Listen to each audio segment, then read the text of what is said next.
Mama, I'm from Uganda. I came here to help you. My name is Nadine Shakila. I opened my bar.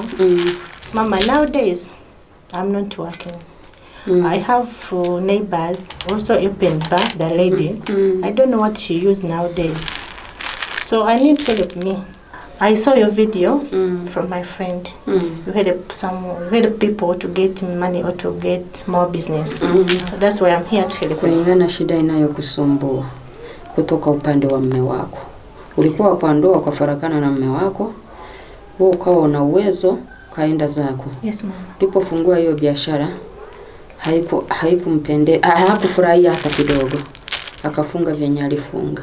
Yes mama. Cha pili, huyo jirani yako aliyofungua biashara kama yako. Yes mama. Yeye mwenyewe aliona wateja wako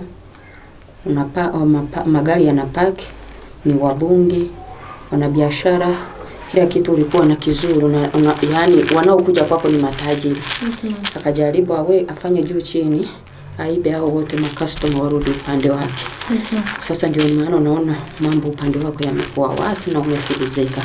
Lakini chanzo kikubwa cha kurudisha wateja sio kingumu, lakini mume yeye anasema ufanye juu chini hautarudi juu. Yes mama. Utakosa hata chakula. Sasa kama ni hivyo, dawa ya moto ni moto kama ninavyoongeaga mimi Wema. Utaenda unitolee chupi. Mimi sio mtu anayejua Kiingereza kama unavyokiongea. You want to get more customers? Ndio mama. You want to be rich? Ndio mama. You want to be number 1 in Ndiyo. your bar? Bas, let's speak English.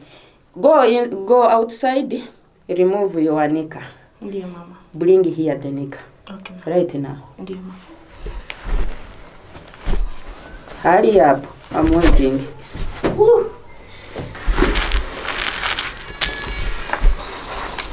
Nimekuambia unitolee hiyo chupi. Sasa hii chupi yako unaiona. Hii ni chupi yako. Kilichosababisha mambo yako yarudi nyuma, nyuta yako ichotwe. Ndio mama. Ni mwanaume. Sasa kama mwanaume ndiye anayekurudisha nyuma, tutatengeneza nyota yako ya kipato, nyota yako ya kupata pesa ukiwa unapitia wanaume. Ndio mama. What are you going to do? This nika. Ndio mama. You will use the men Okay. as a spiritual power. You will use this nika to get money from men. Don't scare. Ndio mama.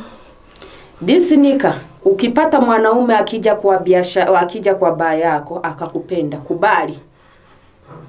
Ukikubali enda ulale naye.